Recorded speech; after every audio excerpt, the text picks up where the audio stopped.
పరిశుద్ధులారా పాడెదము, మన రక్షకుని స్తుతించెదము. మనలను చేసెను ధన్యులుగా, మన రక్షకుని స్తుతించెదము. మనలను చేసెను ధన్యులుగా, మన దేవునికా పెంచెదము. ఆత్మ ప్రాణ శరీరములన్ మన దేవునికా పెంచెదము. ఆత్మ ప్రాణ శరీరములన్ అమూల్య రక్తము ద్వారా రక్షణ పొందిన జనులారా, సర్వశక్తుని ప్రజలారా, పరిశుద్ధులారా పాడెదము. ఘనత మహిమ స్తుతులను పరిశుద్ధులారా పాడెదము.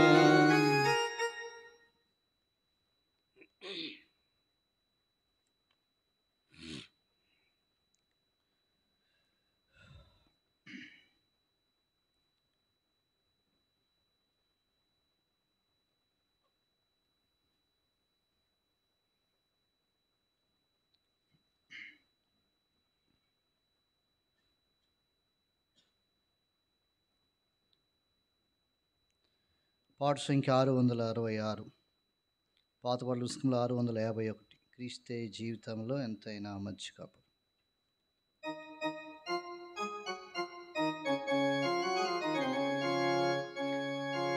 క్రీస్తే ఈ జీవితములో ఎంతైనా మంచి కాపరి.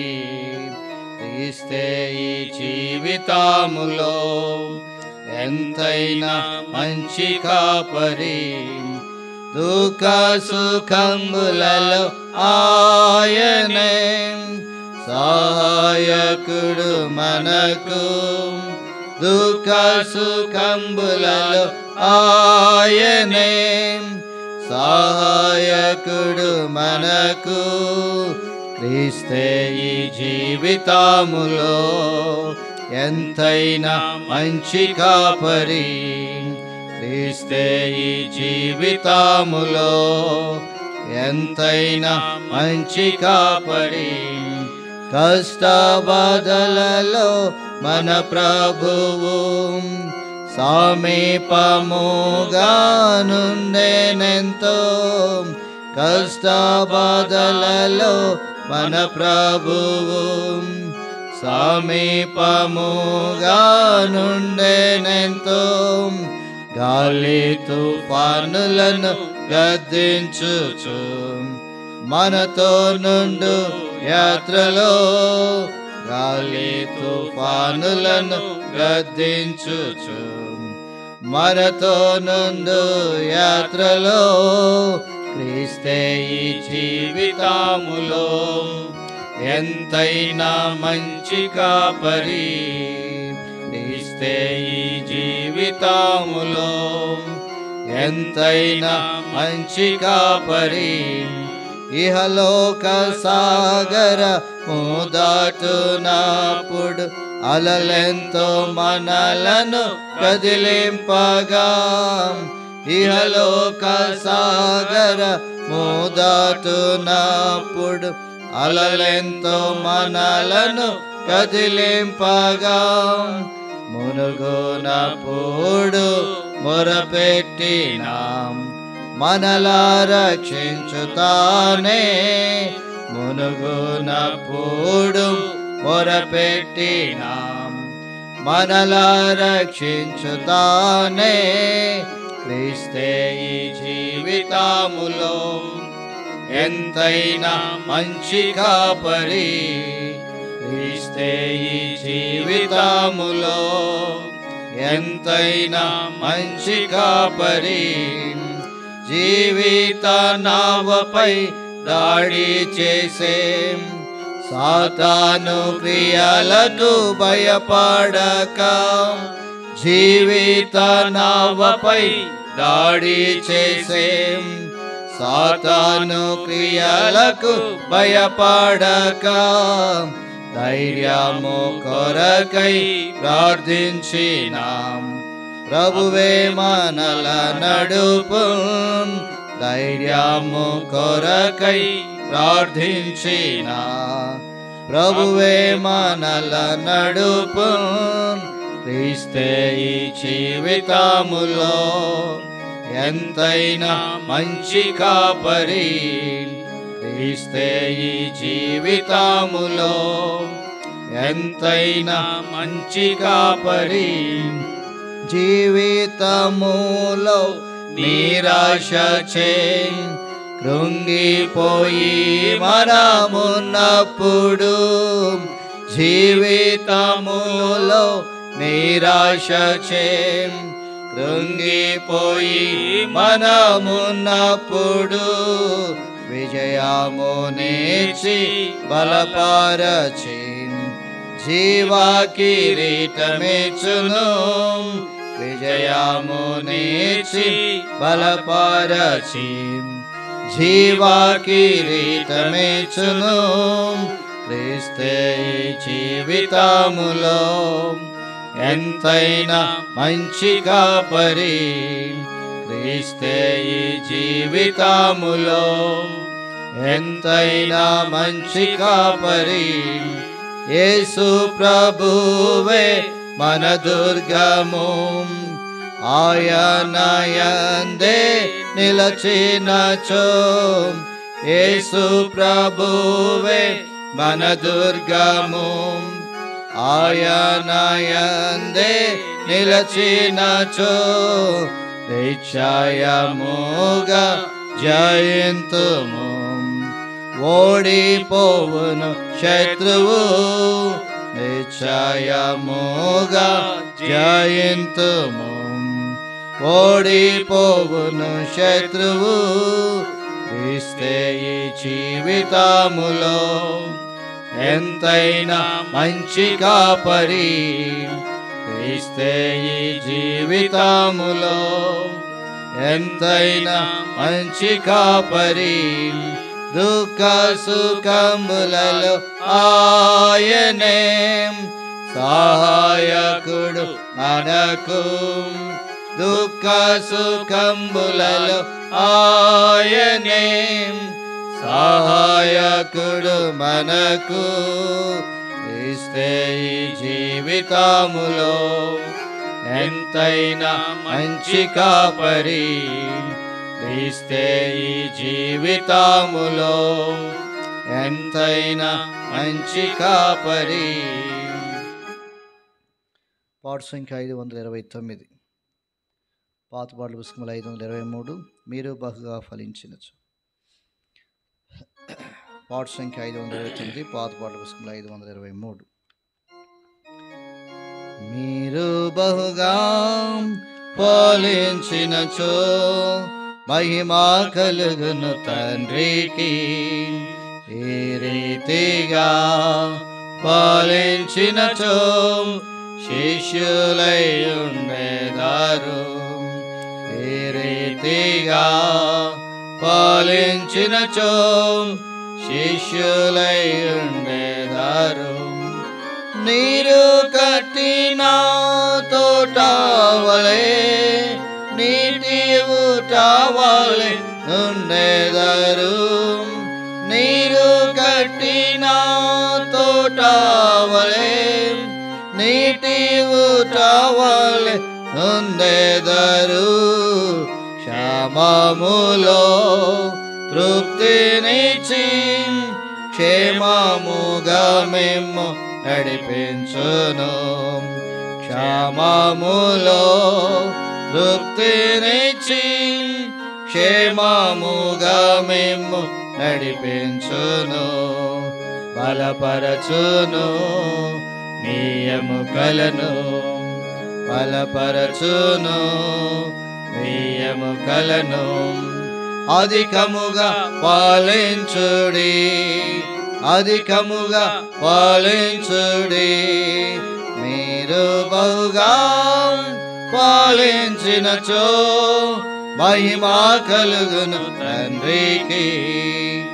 ఈ రీతిగా పాలించినచో శిష్యులై ఉండేదారు. ఈ రీతిగా పాలించినచో శిష్యులై ఉండేదారు. చెట్లు లేని మెట్టాలలో నదుల ప్రవాహింప చేయు ప్రభువు. చెట్లు లేని మెట్టాలలో నదుల ప్రవాహింప చేయు ప్రభువు. ఎండియున్న నేల నెల్లా నీటి బుగ్గలుగా చేయువాడు. ఎండియున్న నేల నెల్లా నీటి బుగ్గలుగా చేయువాడు. మన ప్రభువైన యేసునందు, మన ప్రభువైన యేసునందు అధికముగా పాలించుడి. అధికముగా పాలించుడి. మీరు బహుగా పాలించినచో మహిమ కలుగును తండ్రికి. ఈ రీతిగా పాలించినచో శిష్యులై ఉండేదారు. ఈ రీతిగా పాలించినచో శిష్యులై ఉండేదారు. వడిగా ప్రవహించు నదిని బోలి విస్తారింపజేయు తన శాంతిని.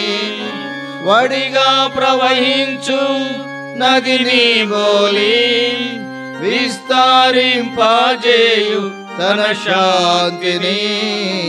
ఐశ్వర్యముతో నింపు మేము ముదిమి వరకు మేము మోయువాడు.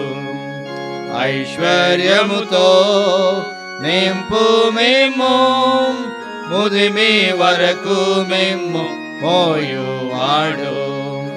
మన ప్రభువైన యేసునందు, మన ప్రభువైన యేసునందు అధికముగా పాలించుడి.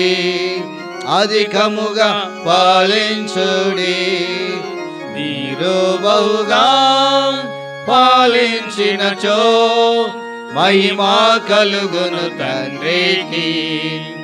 ఈ రీతిగా పాలించినచో శిష్యులై ఉండేదారు. ఈ రీతిగా పాలించినచో శిష్యులై ఉండేదారు. పాడేదారు మూగవారు, గంతులు వేసెదరు కుంటివారు. పాడేదారు మూగవారు, గంతులు వేసెదరు కుంటివారు. పొగడేదారు ప్రజలెల్లారు ప్రభుని ఆశ్చర్య కార్యములను. పొగడేదారు ప్రజలెల్లారు ప్రభుని ఆశ్చర్య కార్యములను. మహిమా ఘనత చెల్లించుచు, మహిమా ఘనత చెల్లించుచు హల్లెలూయా పాడేదారు, హల్లెలూయా పాడేదారు. మీరు బహుగా పాలించినచో మహిమా కలుగును తండ్రికి. ఈ రీతిగా పాలించినచో శిష్యులై ఉండేదారు. ఈ రీతిగా పాలించినచో శిష్యులై ఉండేదారు. ప్రార్థన చేస్తున్నాం. ప్రేమ కలిగిన మా తండ్రి, పరిశుద్ధ వందనాలు. నమ్మదగిన జీవము కలిగిన మా దేవా, మారని మార్పు చెందిన దేవా, మీకు వందనాలు. రాత్రికాల సమయంలో బైబిల్ స్టడీలో మీరు మాతో మాట్లాడుతురండి. మీ దివ్యమైన సన్నిధి మాతో కూడా ఉంచమని ప్రార్థిస్తున్నాం. నాయన, మీ వాక్యం ద్వారా మా హృదయాలు సిద్ధం చేసుకొని యోగ్యంగా జీవించినట్లు, వాక్య ప్రకారం ప్రవర్తించినట్లు నాయన మీరే సహాయపడమని ప్రార్థిస్తున్నాం. కనుక మా తండ్రి ప్రభా, బైబిల్ స్టడీలో మీరు ఏదైతే మాట్లాడి ఉన్నారో మీరే మాట్లాడుతున్నామని దర్శించమని ప్రార్థిస్తున్నాం. ప్రభా, అల్పు నాయకుడిని కూడా జ్ఞాపకం చేసుకుని అభిషేకించి వాడుకునమని, ప్రభా కనికరించి దయ చూపించి అనే విషయాలు సహాయపడమని నాయన మహిమ కలిగిన జీవం కలిగిన హస్తాలకు అప్పచెపుతూ మీరే మాకు బోధించి అర్థం చేసి మా హృదయాలు తాకి నడిపించమని యేసు నామములో ప్రార్థిస్తున్నాము తండ్రి, ఆమెన్.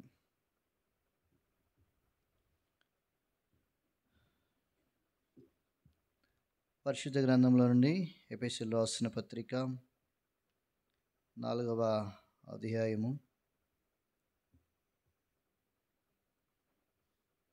ఎఫెసీయులకు రాసిన పత్రిక 4వ అధ్యాయము 3వ వచనాన్ని అందరము కలిసి భాగాన్ని మనం చదువుతాం.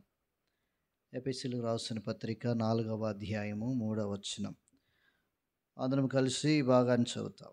మీరు పిలువబడిన పిలుపునకు తగినట్లుగా దీర్ఘ శాంతముతో కూడిన సంపూర్ణ వినయముతోనూ సాత్వికముతోనూ నడుచుకొనవలెనని ప్రభువును బట్టి ఖైదీనైన నేను మిమ్మను బతిమాలుకొనుచున్నాను. ఇక్కడ ఒక మాటను మనం జ్ఞాపకం చేసుకుంటూ ఉన్నాం. పోయినసారి మనం చూస్తూ వచ్చాం, మీరు పిలువబడిన పిలుపునకు తగినట్లుగా, పిలువబడినటువంటి పిలుపునకు తగినట్లుగా మనము నడుచుకోవాలి అనే సంగతిని ఇక్కడ మనకు జ్ఞాపకం చేయబడుతూ వచ్చింది. కనుక పోయినసారి 3 విషయాలు మనం చూస్తూ వచ్చాం. మొదటిగా పరిశుద్ధమైన పిలుపు అనే సంగతిని జ్ఞాపకం చేసుకుంటూ వచ్చాం. పరిశుద్ధమైన పిలుపుతో ఆయన మనలను పిలిచాడు, మనలను రక్షించాడు అనే సంగతిని మనము జ్ఞాపకం చేసుకుంటూ ఉన్నాం. తర్వాత రెండవదిగా తన సహవాసమునకు మిమ్మల్ని పిలిచిన దేవుడు నమ్మదగినవాడు. దేనికి మనల్ని పిలిచాడు అంటే రెండవదిగా మనం చూసాం, సహవాసమునకు దేవుడు మనను పిలుస్తూ వచ్చాడు అనే సంగతిని మనం చూసాం. కనుక ఇలాగన దేవునితో ఎంత సహవాసాన్ని కలిగి ఉండాలో అనే సంగతులు మనము జ్ఞాపకం చేయబడుతూ వచ్చింది. అదే సమయంలో రోమిల ఆసుపత్రిగా 8:28 దేవుని సంకల్పం చొప్పున పిలువబడిన వారికి అనే సంగతిని జ్ఞాపకం చేసుకున్నాం. అంటే ఈ 3 విషయాలు, మొదటిగా పరిశుద్ధమైన పిలుపు, తర్వాత సహవాసముకు పిలిచాడు, అలాగనే దేవుని సంకల్పం చొప్పున మనము పిలువబడ్డాము అనే సంగతులు మనము ధ్యానం చేస్తూ వచ్చాం.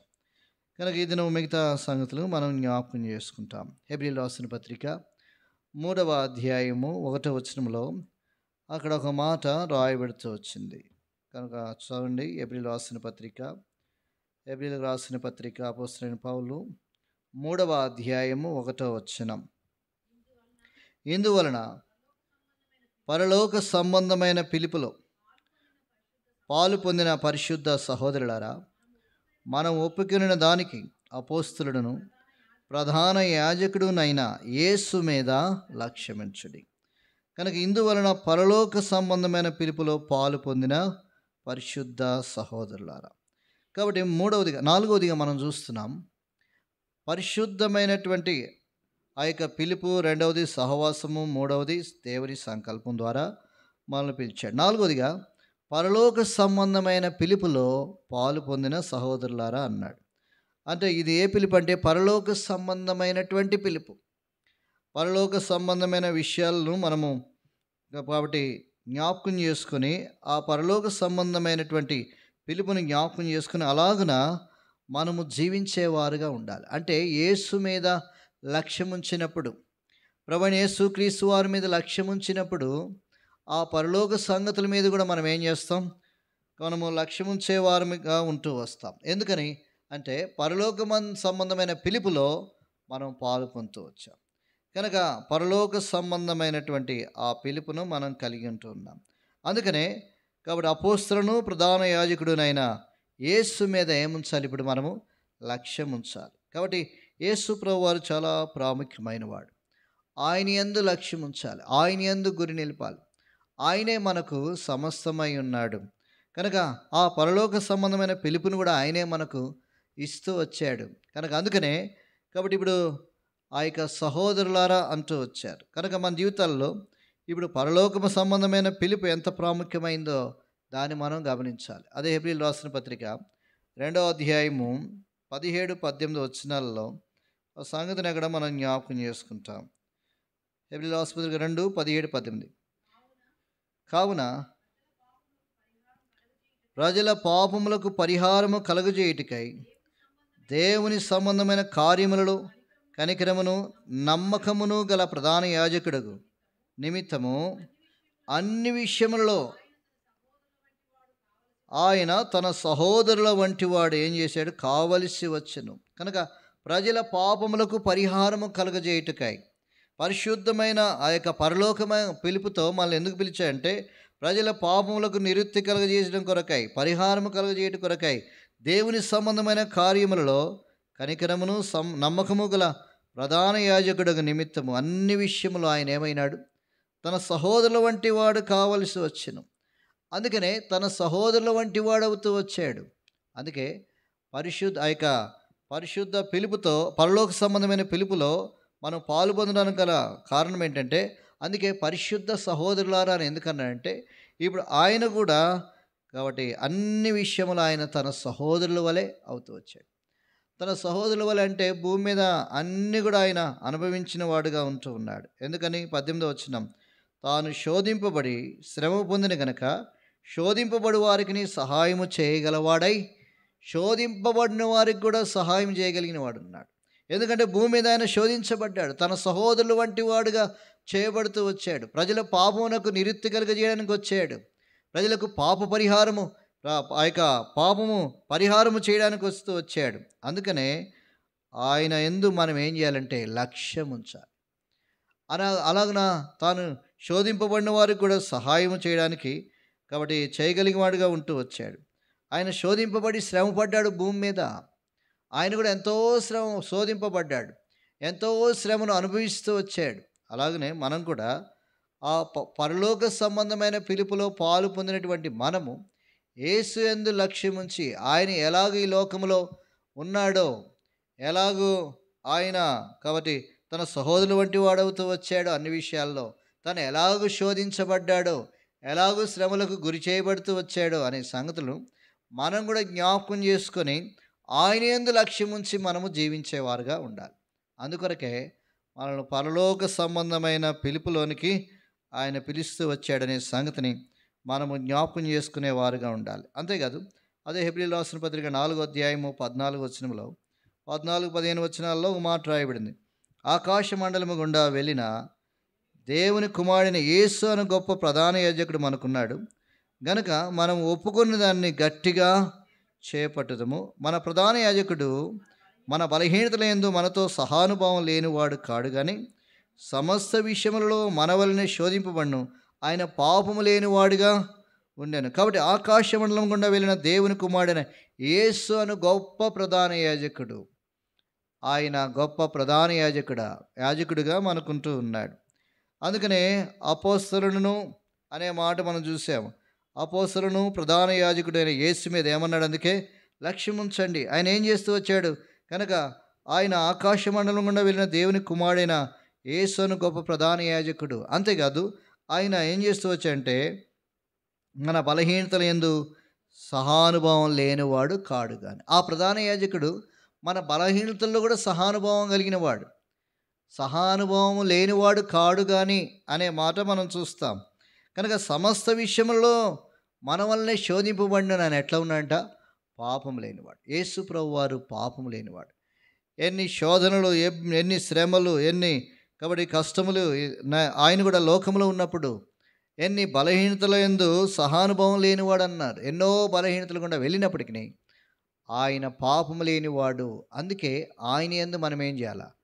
లక్ష్యం ఉంచాలి. ఎందుకనంటే ఆ పరలోక పిలుపుతో ఆయన మనల్ని కూడా పిలుస్తూ వచ్చాడు కనుక ఆయన యందే మనము లక్ష్యం ఉంచి మనము ముందుకు వెళ్ళే వారంగా ఉంటూ రావాలి. అందుకే అదే హెబ్రీయులు రాసిన పత్రిక 3వ అధ్యాయం 2వ వచనంలో అదే సంగతిని మనం జ్ఞాపకం చేసుకుంటాం. దేవుని ఇల్లంతటిలో నమ్మకమైన వాడైనట్లు, కాబట్టి దేవుని ఇల్లంతలో మోషే నమ్మకమైనగా ఉండినట్లు ఈయన కూడా తను నియమించిన వానికి ఎట్లా ఉన్నాడు? నమ్మకంగా ఉన్నాడు. యేసు యందు ఎందుకు లక్ష్యం ఉంచాలంటే మోషే ఎలాగైతే తన ఇల్లంతటిలో నమ్మకంగా ఉన్నాడో యేసు ప్రభువారు కూడా తను నియమించినటువంటి దేవునికి ఎట్లా ఉన్నాడు? నమ్మకంగా ఉన్నాడు. తను ఎవరైతే నియమించారో ఆ దేవునికి నమ్మకంగా జీవిస్తూ వచ్చాడు. ఇది పరలోక సంబంధమైన పిలుపులో పాలు పొందేటువంటి మనము కూడా నమ్మకముగా, కాబట్టి దేవుని ఎదుట జీవించుట, నమ్మకముగా ఉండుట. కనుక మోషే అలాగున జీవిస్తూ వచ్చాడు. దేవుని ఇల్లంతట్లో మోషే ఎలాంటి వాడు? ఇప్పుడు నమ్మకమైన వాడు. కాబట్టి అన్నాడు చూడండి, సంఖ్యాకాండంలో మనం చూస్తే ఆ మాటలు మనకు కనబడుతూ వస్తాయి. సంఖ్యాకాండం 12వ అధ్యాయంలో, సంఖ్యాకాండము 12వ అధ్యాయం 3వ వచనంలో ఆ మాటలు కనబడుతూ వస్తాయి. చూడండి ఆ మాట. యెహోవా ఆ మాట వినెను, మోషే భూమి మీద ఉన్న వారందరిలో కూడా మిక్కిలి ఎలాంటి వాడంట? సాత్వికుడు. తర్వాత 7వ వచనం, అతడు నా ఇల్లంతటిలో నమ్మకమైన వాడు. ఇల్లంతటిలో ఎలా ఉన్నాడు? ఇప్పుడు నమ్మకమైనటువంటి వాడు. కనుక ఇక్కడ మనం చూస్తే మోషే, కాబట్టి భూమి మీద ఉన్న వారందరిలో మిక్కిలి సాత్వికుడు అన్నాడు. యేసు ప్రభువారు సాత్వికుడిగా ఉన్నాడు. తర్వాత మోషే సాత్వికుడు అనే సంగతిని మనం చూస్తాం. మిక్కిలి సాత్వికుడు. కనుక ఇప్పుడు ఆ యొక్క మోషే విషయంలో మిరియాము ఆ యొక్క కూషి దేశ స్త్రీని పెళ్లి చేసుకున్నప్పుడు ఆ స్త్రీని బట్టి మిరియామోహనులు అతను విరోధముగా మాట్లాడుతూ వచ్చారు. అతను విరోధముగా మాట్లాడినప్పటికీ, కాబట్టి దేవుడు ఆ మాట విన్నాడు. ఏమైతే తాను ఎన్నుకున్నటువంటి నాయకుడు మోషే ప్రజలందరినీ ఎర్ర సముద్రం దాటించినటువంటి వాడు, కాబట్టి ఆ యొక్క సాత్వికుడు అని దేవుడే సాక్ష్యం ఇచ్చాడు ఆ మాటకు. కాబట్టి వారు ఎంతగా విరోధంగా మాట్లాడినారో ఆ మాటకు దేవుడు ఏమనంటే ఆ మాట విని మోషే ఏమన్నటువంట? భూమి మీద ఉన్న వారందరిలో కూడా మిక్కిలి సాత్వికుడు. అలాంటి సాత్వికత మోషేలో మనం చూడగలం. అందుకే దేవుడు ఆ సాక్ష్యం ఇస్తూ వచ్చాడు. కనుక తర్వాత 6-7 వచనాలు మనం చూస్తే వారిద్దరు కూడా రాగా ఆయన నా మాటలు వినుడి, మీలో ప్రవక్త ఉండినెల్లా యెహోవానకు నేను దర్శనమిచ్చి అతను నన్ను తెలుసుకున్నట్టు కలలో అతనితో మాట్లాడుదును. నా సేవకుడైన మోషే అట్టివాడు కాడు, అతడు నా ఇల్లంతట్లో. కాబట్టి నా సేవకుడైన మోషే అట్టివాడు కాదు. వారు మాట్లాడుకున్న మాటకు విరోధముగా మాట్లాడిన మాటకు దేవుడే జవాబిస్తూ ఉన్నాడు. నా సేవకుడైన మోషే అట్టివాడు కాదు, నా ఇల్లంతట్లో కూడా ఎలాంటి వాడు? నమ్మకమైన వాడు. నేను గూఢభావంతో కాదు, దర్శనమిచ్చి అతనితో ముఖాముఖిగా మాట్లాడుతూ వస్తా. కాబట్టి అలాంటి వాడు, కాబట్టి అంత నమ్మకమైన వాడు. అలాగనే అంతకంటే నమ్మకమైన వాడు ఎవరు? ఇప్పుడు యేసు ప్రభువారు. అందుకనే ఆయన మీద మనం లక్ష్యం ఉంచాలి. ఆ మాట రాయబడింది. కనుక దేవుని ఇల్లంతట్లో మోషే నమ్మకంగా ఉన్నట్లు ఈయన కూడా తను నియమించిన వానికి ఎట్లా ఉన్నాడు? ఇప్పుడు నమ్మకంగా ఉంటూ వచ్చాడు. కాబట్టి అలాగున క్రీస్తు కూడా నమ్మకముగా ఉన్నటువంటి వాడు. అదే 6వ వచనం మనం చూస్తే ఏమని రాయబడింది చూడండి. అయితే క్రీస్తు కుమారుడై ఉండి ఆయన ఇంటి మీద నమ్మకముగా ఉన్నాడు, ధైర్యమును నిరీక్షణ వలన ఉత్సాహమును తుదమట్టుకు స్థిరముగా చేపట్టినలా మనమే ఆయన ఇల్లు. కాబట్టి ఇక్కడ మనం చూస్తాం క్రీస్తు కుమారుడై ఉండి ఆయన ఇంటి మీద ఎట్లా ఉన్నాడు? నమ్మకంగా ఉన్నాడు. దానికి కాబట్టి మోషేను గురించి కూడా చెప్తూ వచ్చాడు 5వ వచనంలో. ముందు చెప్పవ సంగతులకు సాక్షార్థముగా మోషే పరిచారకుడై ఉండి దేవుని ఇల్లంతటిలో ఎట్లా ఉన్నాడు? మోషే పరిచారకుడై ఉండి దేవుని ఇల్లంతట్లో కూడా నమ్మకంగా ఉన్నాడు. అలాగనే యేసు ప్రభువారు కూడా కుమారుడై ఉండి ఆయన ఇంటి మీద ఎట్లా ఉన్నాడు? నమ్మకము. ఇక్కడ మనం చూస్తే ఇక్కడ పరిశుద్ధమైన పిలుపులో పాలు పొందినటువంటి సహోదరులారా, యేసు యందు లక్ష్యముంచుడి అన్నాడు. కారణం ఏంటంటే ఆయన ఏ విధంగా శోధించబడ్డాడో, శోధించు వారికి సహాయం చేయవాడుగా ఉన్నాడు. అంతేకాదు ఆయన నమ్మకమైనటువంటి వాడుగా ఉంటూ ఉన్నాడు. కనుక మోషే కూడా నమ్మకంగా ఉన్నట్లు, కాబట్టి దేవుని ఇల్లంతట్లో ఈయన కూడా, కాబట్టి తను నియమించిన వానికి ఎట్లా ఉన్నాడు? నమ్మకంగా ఉన్నాడు. అలాగనే మోషే ఏ విధంగా దేవుని ఇల్లంతట్లో నమ్మకంగా ఉన్నాడో, క్రీస్తు కుమారుడై ఉండి నమ్మకంగా ఉంటూ వచ్చాడు. అందుకే మనం కూడా ఏం చేయాలంటే, మనము కూడా నమ్మకముతో కనుక మనము మనము నమ్మకస్తులముగా ఉంటూ రావాలి. అంతేకాదు నమ్మకముగా దేవుని ఎదుట జీవించి మనం ఏం చేయాలంటే ఆయన యందు లక్ష్యముంచేవారుగా మనం ఉంటూ రావాలి. ఆ నమ్మకత్వాన్ని దేవుని దగ్గర మనం కూడా కలిగి ఉండి ఆ యొక్క పరలోక సంబంధమైన పిలుపులో మనం కూడా పాలు పొందిన మనము కూడా దేవునికి నమ్మకంగా మనము జీవించాలి అనే సంగతిని ఇక్కడ మనకు జ్ఞాపకం చేస్తున్నాడు. కాబట్టి ఆయన యందు లక్ష్యం ఉంచాలి. ఆయనే మన గురి, ఆయనే మన లక్ష్యం. కనుక ఆయన యందు లక్ష్యం ఉంచి మనము పరలోకమ సంబంధమైన పిలుపులో పాలు పొందుతూ ఆయన యందు లక్ష్యం ఉంచి మనము జీవించేవారుగా మనం ఉంటూ రావాలి. ఇది 4వది. 5వదిగా మనం చూస్తే ఒక మాట రాయబడింది.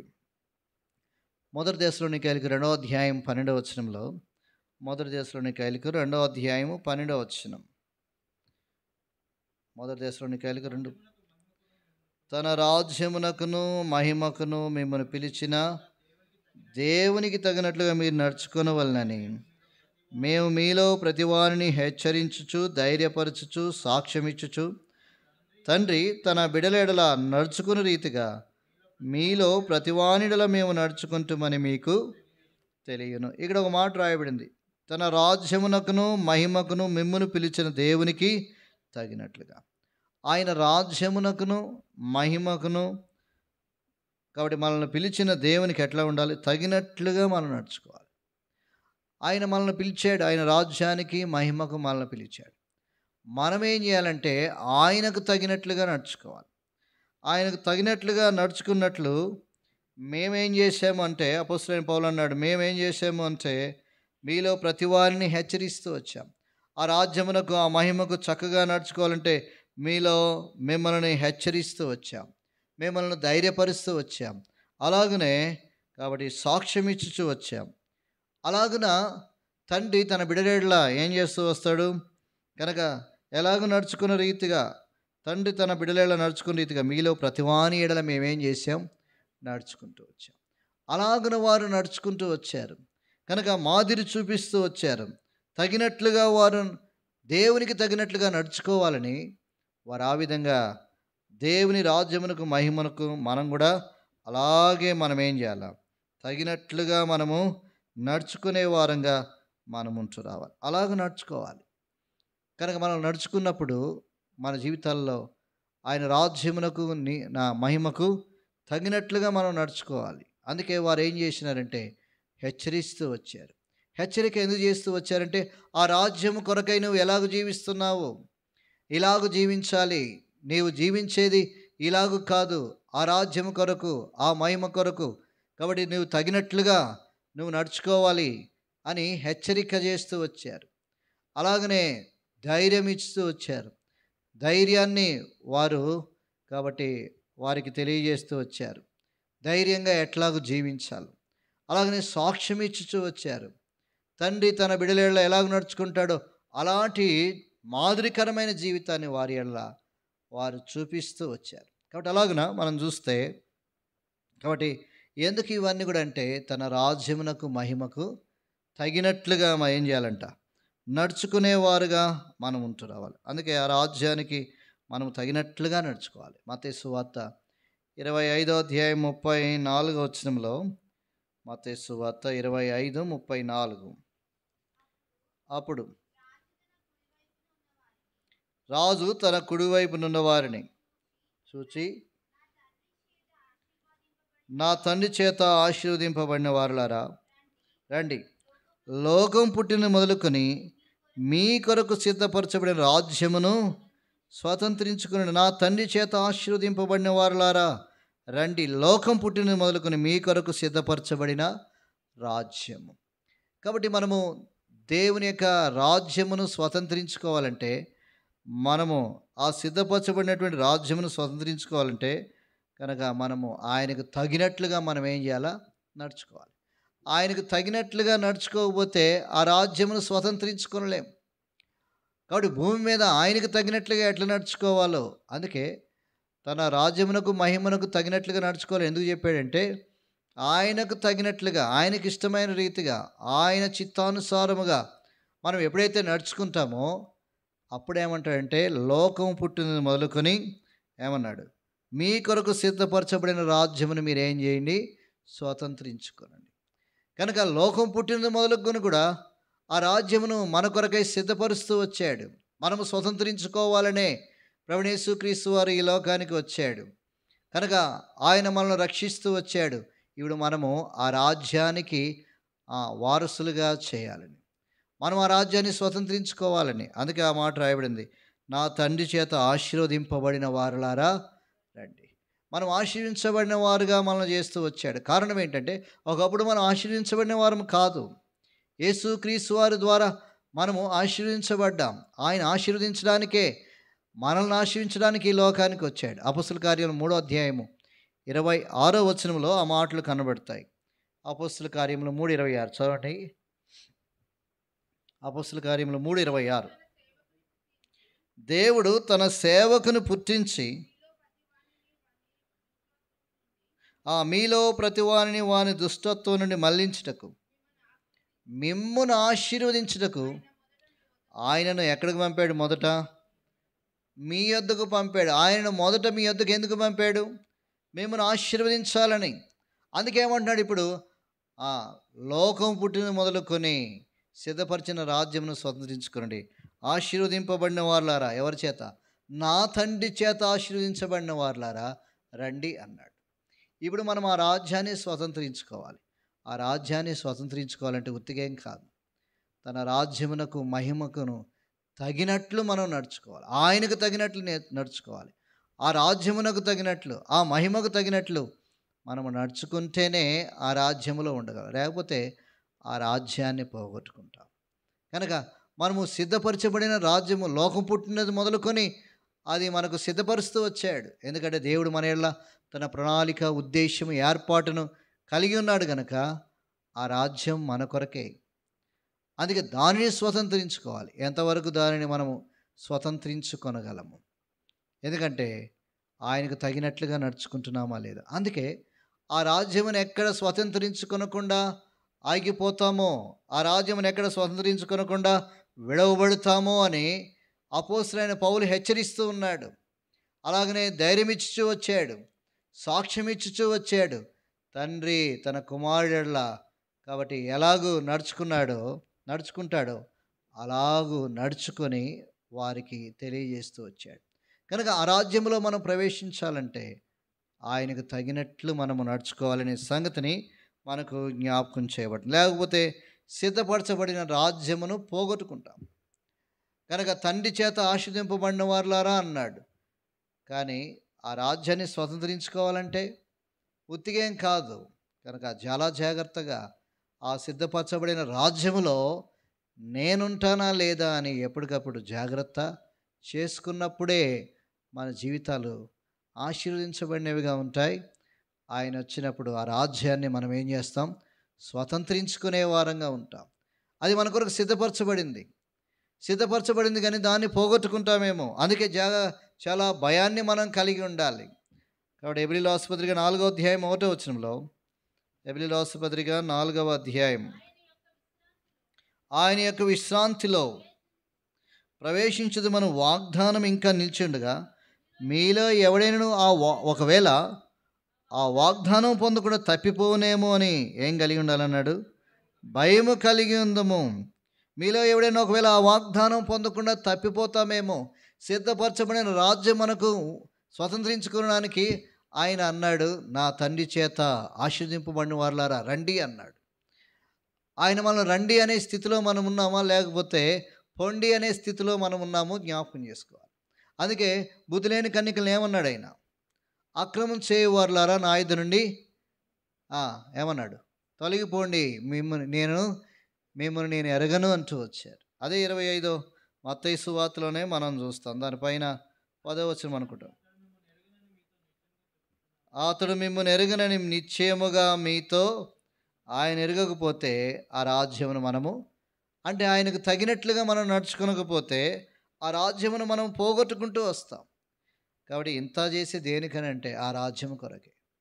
కాబట్టి ప్రభువు మనల్ని రక్షించాడు ఆ నిత్య జీవంలో ఉండడానికి, నిత్య జీవాన్ని అనుభవించడానికే. కనుక ఇప్పుడు ఆ నిత్య జీవంలో మనం ఉండడానికే. అందుకనే ఆ దినము కానీ ఆ గడియ కానీ మనకు తెలియదు కనుక చాలా జాగ్రత్తగా మనం ఉంటూ రావాలి. ఎందుకు? ఆ వాగ్దానం మనకుంది. ఆ నిత్య జీవంలో ఉంటామనే వాగ్దానం, ఆ రాజ్యమును స్వతంత్రించుకుంటామనే వాగ్దానం మనకుండగా మనం ఒకవేళ ఎక్కడైనా తప్పిపోతామేమో. కనుక ఈ భక్తి అంతా కూడా దేనికంటే ఆయన ఎందుకు రక్షణ మనకు అనుగ్రహించాడు, ఎందుకు రక్షించాడు, పాపులమైన మనల్ని ప్రేమించాడు ఎందుకు అని అంటే ఆ రాజ్యములో ఉండడానికే. అందుకే ఇప్పుడు ఆ రాజ్యములు ఉండకుండా తప్పిపోతామేమో, ఆ వాగ్దానాన్ని పొందకుండా అయిపోతామేమో అనే భయాన్ని మనం కలిగి ఉండాలి. కనుక ఈ లోకంలో కాబట్టి మనం జీవించేటువంటి మనం ఆ రాజ్యము కొరకే మన గురి, మన లక్ష్యము కలిగి ఉండాలి. ఆ రాజ్యంలో నేను ఉంటానా లేదా, ఆ రాజ్యము కొరకు సిద్ధపడుతున్నాను లేదా, ఏదేనో కాదినము ఆ రాజ్యము కొరకు సిద్ధపడాలి. కాబట్టి మనకిచ్చిన ఆయుష్కాలం అంతా కూడా, మనకిచ్చిన ఆయుష్కాలమే చాలా చిన్నది. మనకిచ్చింది కొద్ది ఆయుష్కాలమే. అందుకే దావీదు భక్తుడు దాన్ని అంటాడు చూడండి, 39వ కీర్తనలో ఒక మాట మనం జ్ఞాపకం చేసుకుందాం. 39వ కీర్తన, అక్కడ ఒక మాటను మనకు చక్కగా జ్ఞాపకం చేస్తూ వచ్చాడు. 39వ కీర్తన, నా ఆయుష్కాలము నీ సన్నిధిని లేనట్లే ఉన్నది అంటూ వస్తాడు. కాబట్టి ఆ మాట చదువుతాం. 4వ వచనం నుంచి మనము, యెహోవా నా అంతము ఎట్లుండినది, నా దినముల ప్రమాణం ఎంతైనది నాకు తెలుపుము, నా ఆయువు ఎంత అల్పమైందో నేను తెలుసుకొనగోచున్నాను. నా దినముల పరిమాణము నీవు బెత్తెడంతగా చేసి ఉన్నావు, నీ సన్నిధిని నా ఆయుష్కాలము లేనట్లే ఉన్నది. ఎంత స్థిరుడైనను ప్రతివాడును కేవలము ఏ ఊపిరైనా వట్టి ఊపిరి వలె ఉన్నాడు. మనుషులు వట్టి నీడ వంటి వారై తిరుగులాడుదురు. వారు తొందరపడుట గాలికే కదా, వారు ధనము కూర్చుకుందరు కానీ అది ఎవనికి చేజిక్కునో వారికి తెలియదు. కనుక ఇక్కడ మనం చూస్తాం. కాబట్టి దావీదు భక్తుడు ఆ యొక్క ధ్యానములు అంటున్నాడు. ఎంతగా ధ్యానించాడంట అంటే 3వ వచనం రాయబడింది, నా గుండె నాలో మండుచున్న, నేను ధ్యానించుచుండగా ఏం పుట్టిందంట, నా గుండె నాలో మండుతూ ఉంది. కాబట్టి నేను ధ్యానిస్తూ ఉంటేనే మంట పుడుతూ ఉంది. అందుకే అప్పుడు నోరార ఈ మాటలు పలుకుతూ వచ్చాయంట. అసలు నా దినముల ప్రమాణం ఎంతైంది నాకు తెలియదు, నా దినములేంటి ఎన్ని, ఆ ప్రమాణం ఎంత, అంతేకాకుండా నా ఆయువు ఎంత అల్పమైందో నేను తెలుసుకొనగోర్చు. నా ఆయువు ఎంత అల్పమైంది అని దేవుని దగ్గర అడుగుతున్నాడు. కాబట్టి చాలా చిన్న ఆయువు మనది, చిన్న జీవితము. కనుక ఎప్పుడు కాబట్టి మనము ఉంటామో ఎప్పుడు వెళ్ళిపోతామో ఎరగనటువంటి వారు. దేని కొరకు ఎప్పుడు ఉంటామో ఎప్పుడు వెళ్ళిపోతామో తెలియదు. ఆ రాజ్యమును స్వతంత్రించుకుంటామా లేదా, ఇది చాలా ప్రాముఖ్యమైన సంగతి. అందుకే నా దినముల పరిమాణం నాకు తెలియజేయి. కాబట్టి ఆ మాటలు ఎంతైనది నాకు తెలుపు అంటూ ఉన్నాడు. కనుక మన జీవితాల్లో ఆ రాజ్యమును స్వతంత్రించుకుంటామా, దినముల పరిమాణము నీవు ఎంత, కాబట్టి అన్నాడు నా దినముల పరిమాణం నీవు బెత్తెడంత అన్నాడు. ఎంత మన దినముల పరిమాణం? కొన్నిసార్లు అక్కడ ఒకసారి కొన్నిసార్లు అలాంటి ఆయుష్ కూడా ఉండదు. ఆ బెత్తడి దానికంటే కూడా ఇంకా తక్కువేమో. కొంతమంది తల్లి గర్భంలో నుండే, బయటికి రాకముందే తల్లి గర్భంలోనే చనిపోయేవారు ఉన్నారు. కాబట్టి బయటకు వచ్చిన తర్వాత కాబట్టి ఎంతోమంది చనిపోయేవారు ఉన్నారు. కనుక ఎక్కువ కాలం జీవించిన వారు మనకు కనబడుతూ వస్తారు. ఎక్కువ కాలము జీవించే వారి కంటే ఎక్కువ కాలము జీవించని వారే కనబడుతూ వస్తారు. కాబట్టి ప్రభు స్తోత్రం, మన దేవుడు రక్షించాడు. మరి ఆ రాజ్యంలో సిద్ధపరచబడిన రాజ్యంను స్వతంత్రించుకుంటామా లేదా, అది మన మీదే ఉన్నది, మనలోనే. కాబట్టి మన జీవితాన్ని బట్టి నేను ఆ యొక్క రాజ్యాన్ని స్వతంత్రించుకుంటానా లేదా. అలా స్వతంత్రించుకోవాలంటే ప్రభువుకు తగినట్లుగా నేను నడుచుకోవాలి, ఆయనకి ఇష్టమైనట్లుగా నడుచుకోవాలి, ఆయన చెప్పినట్లుగా చేయాలి, ఆయన చిత్తానుసారముగా నేను నడుచుకోవాలి. ఇవన్నీ లేకుండా నేను కూడా పరలోకం పోతాలే అంటే, స్వతంత్రించుకుంటానంటే అక్కడ మనకు ఏమి లేదు, ప్రవేశము లేదు. అయాయ తలుపుతి అంటే మీరెవరో నేను ఎరగను. అక్రమం చేయువారులారా నా యుద్ధ నుండి పోండి అన్నాడు. కనుక మనమెవరమో ఎరగని స్థితిలో ఒకవేళ ఇంకా ఉన్నామేమో. కనుక ఆ వాగ్దానం మనకుంది. ఏదైనా చేదైన వేరు మొలచి ఒకరు మనల్ని కలవరపరుస్తుందేమో. ఎక్కడ తప్పిపోతున్నామో దీన్నే సరి చేసుకోవాలి. కనుక ఎక్కడ తప్పిపోతున్నాం? ఆ రాజ్యం కొరకు చూస్తున్నాం. కాబట్టి అందుకే భక్తుడు అన్నాడు, నీవు నాకుండగల లోకంలో ఏది నాకు అక్కర్లేదన్నాడు. 73వ కీర్తన 24 వచనం. ఆ మాట చదువుదాం. 73. నీ ఆలోచన చేత నన్ను నడిపించదువు, తర్వాత మహిమలో నీవు నన్ను చేర్చుకుందువు.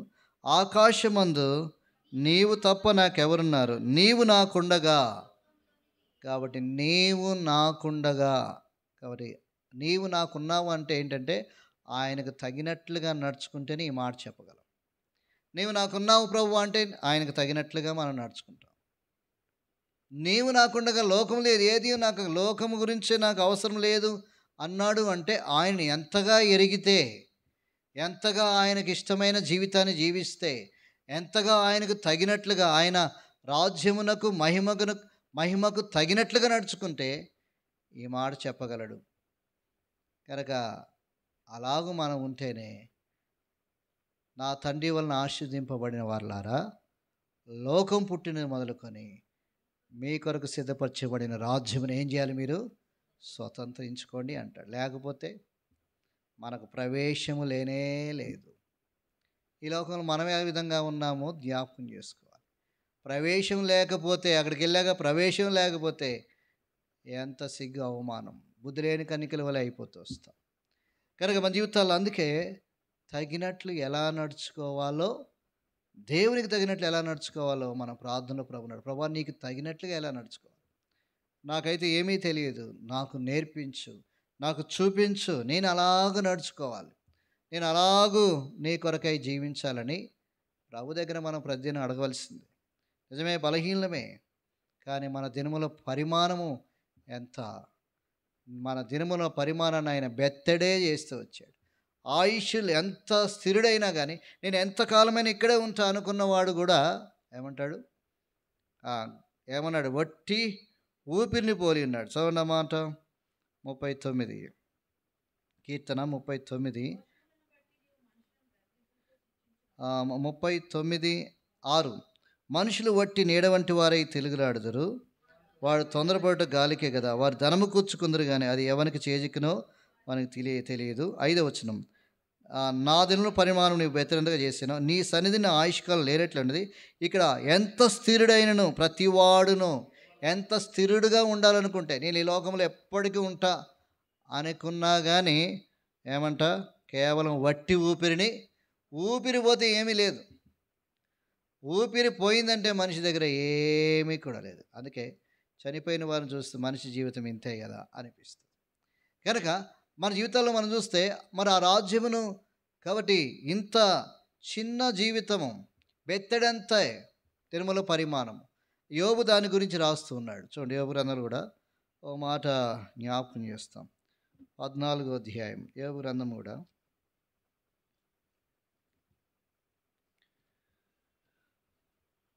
యోబు గ్రంథము 14వ అధ్యాయం 5వ వచనం. నరుల ఆయుష్కాలము పరిమితి గలది, వారి నెలల సంఖ్య నీకు తెలిసినది.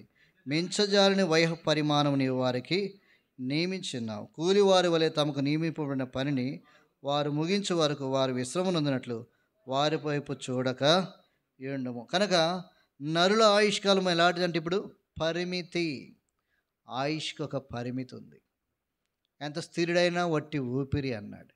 కాబట్టి మనము జ్ఞాపకం చేసుకోవాలి. వారి నెలల సంఖ్య నీకు, కాబట్టి ప్రతి ఎన్ని నెలలు ఎన్ని సంవత్సరాలు జీవిస్తాడో ప్రతిదీ ప్రభువుకు తెలుసు. ఆయన గ్రంథంలో లిఖితమవుతూ వచ్చింది. కాబట్టి ఇలాంటి మన చేతిలో ఏమీ లేదు మన జీవితకాలం. కానీ మనము బ్రతికిన దినములలోనే ప్రభువు అందరికంటే ముందుగా మనల్ని రక్షించాడు. చాలామంది ఇంకా రక్షించబడలేదు. వారి మీద దేవుని ప్రణాళిక ఏమో మనం ఎరగము, కానీ మన మీద మాత్రం దేవుని ప్రణాళిక ఉన్నది. మనల్ని రక్షించాడు. దేని కొరకంటే నిత్యరాజ్యములో ప్రవేశము కొరకై, ఆ నిత్యరాజ్యమును స్వతంత్రించుకునుట కొరకై. అందుకే ఆ నిత్య జీవమును పొందుట కొరకై ప్రభువైన యేసుక్రీస్తు వారు వచ్చి అంత క్రయాన్ని చెల్లించాడు. నిన్ను నన్ను నిత్య జీవములో ఆయనతో కూడా ఉంచడానికి, పాపము నుండి విడిపించాడు.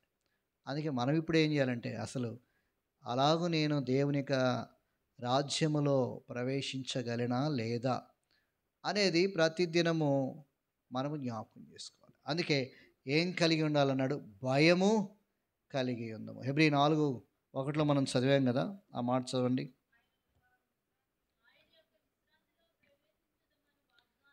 ఆయన యొక్క విశ్రాంతిలో ప్రవేశించదమని వాగ్దానం ఇంకా నిలిచి ఉండగా, మీలో ఎవడైనా ఒకవేళ ఆ వాగ్దానం పొందకుండా తప్పిపోవునేమో అని, ఆ వాగ్దానాన్ని తప్పిపోతామేమో. ఇశ్రాయేలీయులు అలాగనే అవుతూ వచ్చారు. చూడండి 3వ అధ్యాయం 18-19 వచనాలు.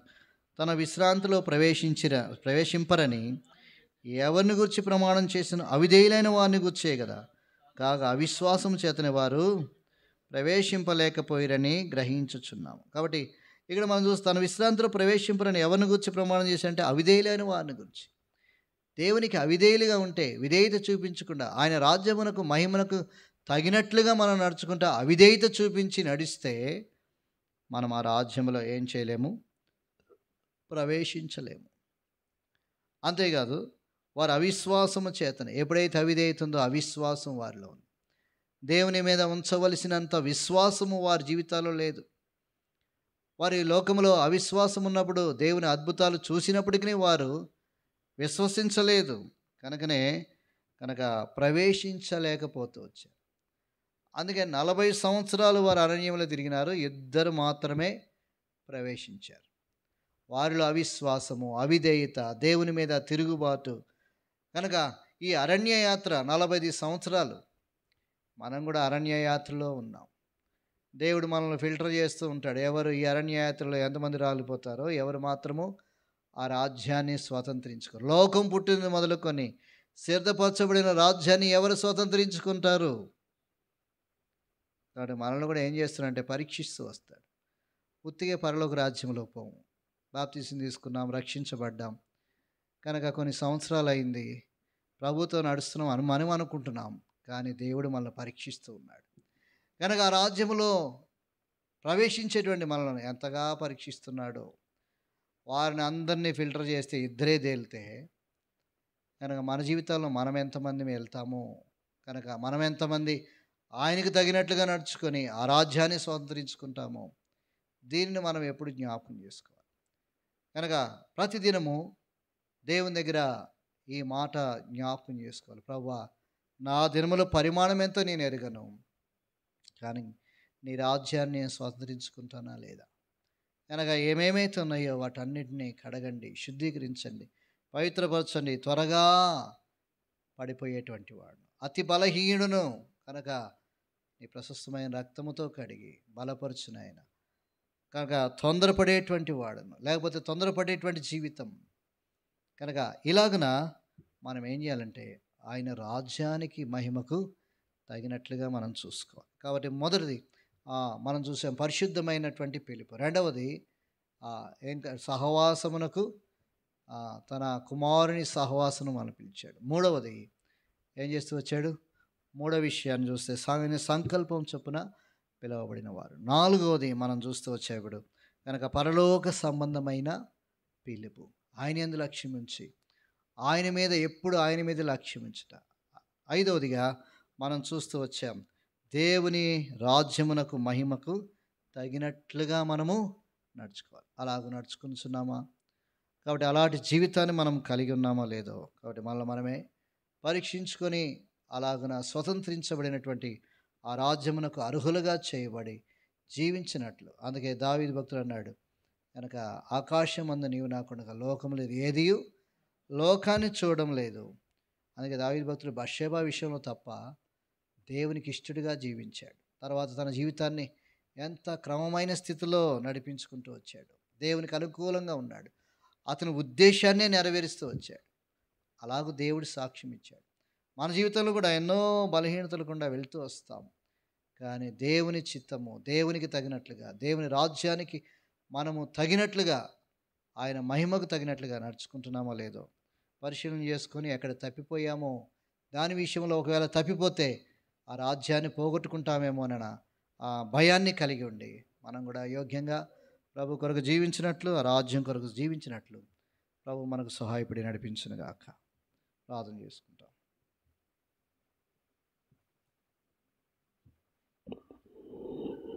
మనం ప్రభుకి అప్పగించుకొని అలాగున మన హృదయాలు సంధించబడి యోగ్యంగా ఉన్నామో లేదో కనుక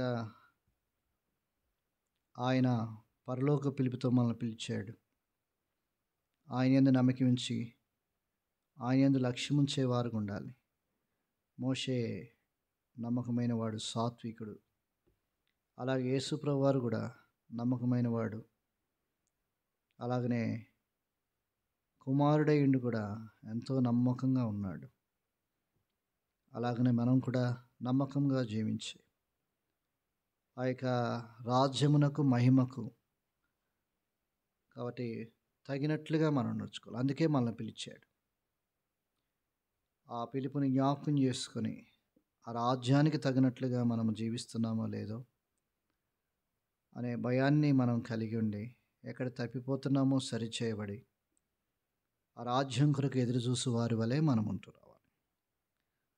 అలాగన దేవుడు మనకు సహాయపడేవాడుగా ఉంటూ ఉన్నాడు. కనుక ఎక్కడ అవిశ్వాసం ఉందో, ఎక్కడ అవిధేయత ఉందో, ఎక్కడ దేవునికి నమ్మకంగా లేకుండా జీవించాము, ఇవన్నీ కూడా మనలను ఆ రాజ్యానికి వారసునిగా చేయలేవు. సిద్ధపరచబడిన రాజ్యాన్ని మనం స్వతంత్రించుకోకుండానే ఒకవేళ విడవబడతామేమో ఈ భయమును మనం కలిగి ఉండాలి. దాని కొరకే ప్రభు ఆ రాజ్యములు ఉండాలనే క్రయాన్ని చెల్లించాడు. మన పాపములను క్షమించాడు, మనల్ని ఓర్చుకున్నాడు, మన పాపములంతా భరించాడు, సిలువలో సహించాడు. కనుక ఆఖరి బొట్టు వరకు ఆయన రక్తాన్ని కార్చాడు. దానిని మనం జ్ఞాపకం చేసుకొని హెచ్చరించబడి మనము ఆయనకు తగినట్లుగా నడుచుకున్నట్లు అలాగన ప్రభు కొరకే మన హృదయాలు సమర్పించుకొని అలాగన జీవించదు గాక. ఆయన వచ్చినప్పుడు ఆ సిద్ధపరచబడిన రాజ్యమును మనం ఉండినట్లు ప్రభు సహాయపడి నడిపించును గాక. అలాగన మన హృదయాలు సరి చేసుకొని యోగ్యమైన రీతిలో ప్రభు కొరకై మనము జీవించినట్లు ప్రభు దగ్గర తీర్మానము సమర్పించుకొని అలాగన మనము ముందుకెళ్తూ వస్తాం. ప్రేమ కలిగిన మా తండ్రి, పరిశుద్ధుడా, మీ కొందనాలు, స్తోత్రాలు. అల్ఫా ఒమేగా, యుగ యుగములు జీవించువాడా, సర్వశక్తిమంతుడా, ప్రభావం కలిగిన వాడా, మార్పు చెందిన దేవా, కనికరము, దయ, వాత్సల్యత కలిగినవాడా, కృప చూపించుటకు ఐశ్వర్యవంతుడా, వందనాలు చెల్లిస్తున్నాం.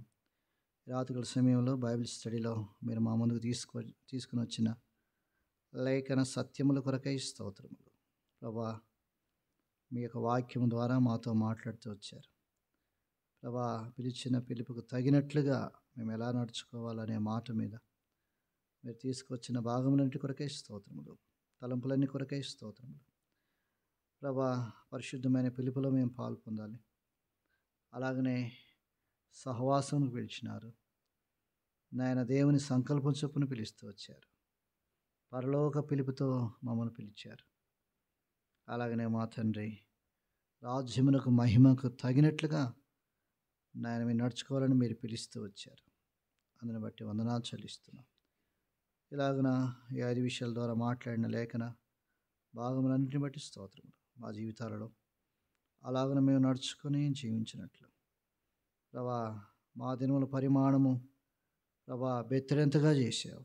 అయితే మేము ఎలాగూ ఈ లోకంలో ఉన్నామో కాబట్టి జ్ఞాపకం చేసి అలాగనే సరి చేసుకున్నవడానికి సిద్ధపరచండి. అలాగనే ప్రభా, మీరు లోకంలో ఉన్నప్పుడు సహోదరుల వంటి వారుగా ఉన్నప్పటికీ ప్రభా, శోధింపబడినప్పటికీ బలహీనతలో సహానుభావం లేనివారు కారు, కానీ అన్ని విషయంలో శోధింపబడిన పాపం లేని వారుగా ఉన్నారు. అలాగన మీరు మాకు మాదిరి అయి ఉన్నారు. మిమ్మల్ని బట్టి మేము కూడా నడుచుకుంటూ కొరకు మమ్మల్ని మా హృదయాలను సిద్ధపరచమని యోగ్యమైన రీతిలో ఉంచి ఆ రాజ్యం కొరకు సిద్ధపరిచి నాయన మీ రాజ్యం కట్టడానికి నాయన అనేకులను మీ రాజ్యంలో నడిపించడానికి కూడా మాకు సహాయం చేయమని నాయన మీకు వందనాలు చెల్లిస్తున్నాం. ఇలాగ మీ కృపను కోరుకుంటున్నాం. అదే సమయంలో ఎవరైతే ప్రభా సంఘంలో అనారోగ్యాలతో ఉన్నారో, ఇబ్బందులు ఉన్నారో, కష్టంలో ఉన్నారో, ఆయా పరిస్థితులు గుండా వెళ్తూ ఉన్నారో, ప్రతి ఒక్కరిని ఎరిగిన దేవుడు, చూచుచున్నటువంటి దేవుడు, సమస్తము మీకు తెలియను కనుక ప్రతి ఒక్కరిని దర్శించండి, స్వస్థపరచండి, ఆరోగ్యములతో నింపి నడిపించండి, మీ రాజ్యం కొరకు సిద్ధపరచండి. ప్రభా మీకు స్తోత్రములు. ప్రభా మరి నాయన విజయవాడ, ఖమ్మం ఆయా ప్రాంతాల్లో వరద ద్వారా ఎంతోమంది ఇబ్బందులు పడుతున్నారు. మీరే వారికి సహాయపడండి. ఎంతోమంది నాయన లోకాన్ని విడిచి వెళ్ళిపోతూ ఉన్నారు, వరదల్లో కొట్టుకుపోతూ ఉన్నారు. ఆహారం లేక ఎంతోమంది నాయన నిద్రిస్తున్నారు కనుక వారిని కూడా జ్ఞాపకం చేసుకునండి. అలాంటి వారి కుటుంబాలకు ప్రభా ఆదరణ దయచేయండి. కనికరించమని ప్రార్థిస్తున్నాం. మా దేశాన్ని పరిపాలించే వారిని జ్ఞాపకం చేసుకుని, ప్రపంచ దేశాలను జ్ఞాపకం చేసుకుని, యెరూషలేమును జ్ఞాపకం చేసుకోండి. ఇలాగున మీరే సహాయపడవలసిందిగా ప్రార్థిస్తున్నాం.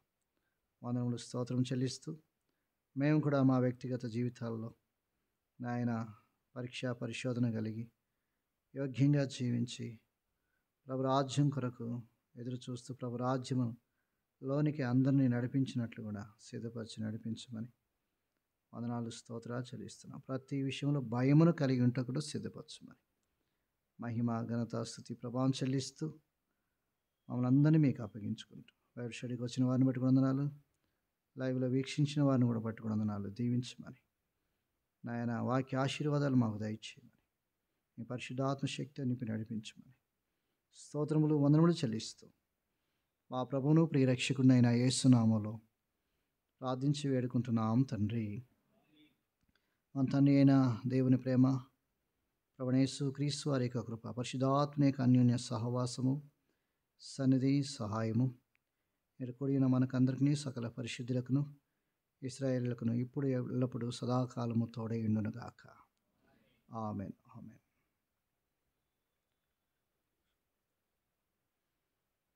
ప్రైజ్ లార్డ్ అందరికీ. Praise lord.